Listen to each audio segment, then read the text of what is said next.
One of the scariest maniacs of the USSR period, known for his cruelty and addiction to minors, Chikatilo's clone.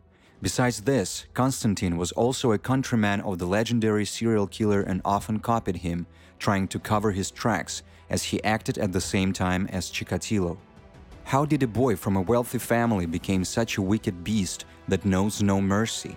What influenced him and how did the well-deserved distribution happen? Konstantin Cheryomushkin, in many sources he is falsely figured as Konstantin Cheryomushkin, a Soviet serial killer. In the years from 1986 till 1988, he abused and took the lives of 3 college students and 1 schoolgirl in Gorod-Sputnik Rostov-on-Don, Bataysk. Konstantin was born in the city of Novocherkassk, Rostov region in 1963. The main difference of Cheryomushkin from his colleagues is that he didn't come from a poor family. His parents truly loved him, indulged, and spoiled him since he was a long-wanted child. But there was a catch, which Konstantin found out about only in his teenage years. It was said that this discovery deformed his psyche. It turned out that the man whom the boy used to consider as his father wasn't him at all. His mother found him on the side. The man couldn't have kids of his own and allowed his wife to get pregnant by another man. Cheryomushkin never knew his biological father.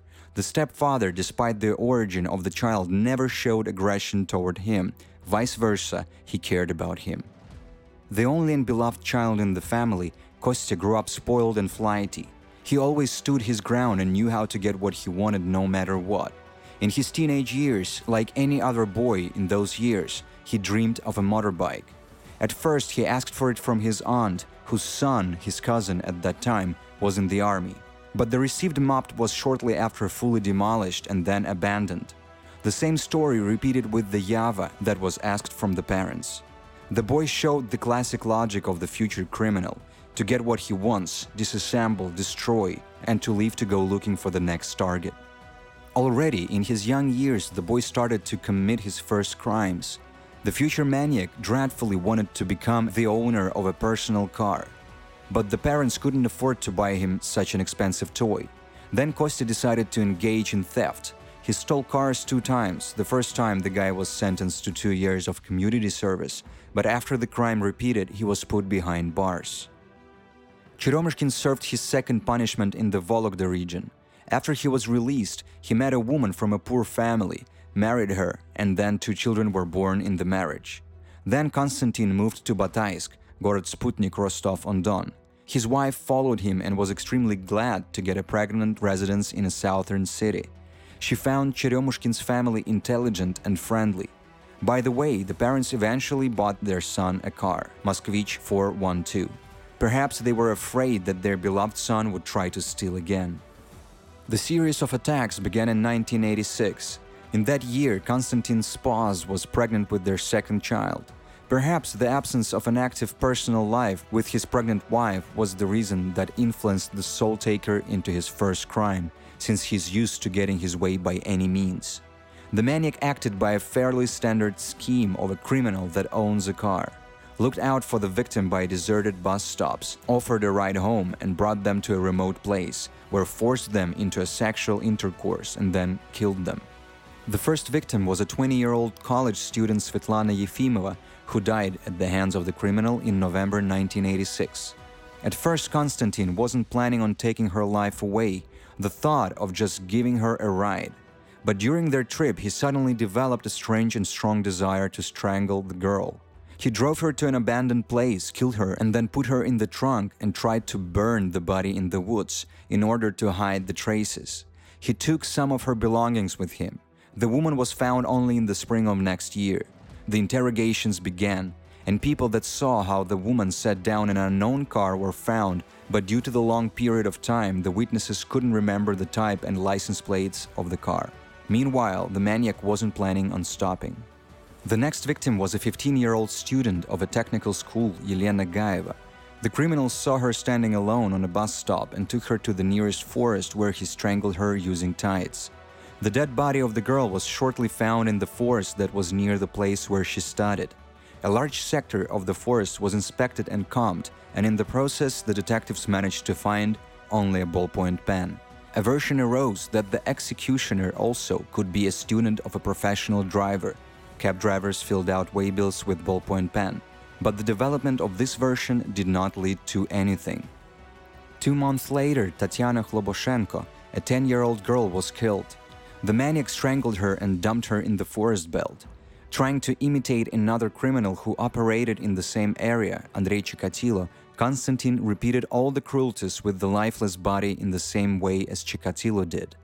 The people that lived nearby started to be afraid to go out for walks in the evening, and policemen conducted preventative talks in schools and colleges. The people were warned to accompany their children while walking them to school and not allow them to meet strangers. It is interesting that some investigators justified maniac's actions not by the will to imitate the Rostov maniac, but by the presence of his own motives. Hence, we can assume that the second pregnancy of his wife and the inability to maintain an active sexual life with her pushed Konstantin onto his first crime. He could show a kind of revenge to the entire female sex. During the examination of Tatiana's body, the medical experts found small particles of sheep wool that is used during the making of cars cases, and also small stains of paint that was used to color the trunks of the cars. The version that the criminal was involved in the automotive industry arose again. The detectives actively started to check this version and even managed to get the Cheryomushkin since he was the head of a garage complex in a car depot. Car cases out of wool were found during the search in the suspect's car. It would seem that this is it.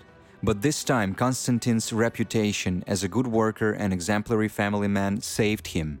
The maniac was released and all suspicions were removed. After this, Cheryomushkin decided to stay quiet for a year and not commit any other crimes. Perhaps the desire was too strong since in October of 1988 he committed his final attack. This time the victim once again was a young woman, a teacher in a kindergarten, Oksana Yakovenko. The criminal took personal belongings and money from the deceased. The exact same traces of wool and paint that were found in the previous victim were found on Oksana's body. Besides that, particles of the maniac's skin were found under the fingernails of the desperately resisting woman. At first, the investigation suggested that all of these crimes were connected to the Rostov Reaper, Chikatilo, who still wasn't arrested at the point. But still, the style of these crimes was very different since Chikatilo didn't own a car, and also he never took valuable personal belongings from his victims. Famous maniac catchers were added to the case. Psychiatrist Alexander Bukhanovsky, later he would help to expose Chikatilo, and the detective Amukhran Yandiev. At last, the investigators remembered about the exemplary family man that happily escaped arrest with car cases made out of wool. It was decided to take Cheryomushkin into development again. The maniac sensed that something was wrong and fled to distant relatives in Lipetsk. During the search in Konstantin's apartment, the detectives found the victim's personal belongings. The investigators tried to make the mother and the wife of the soul breaker to tell them information, but the mother refused to say anything. She said only that her son fled to an unknown direction.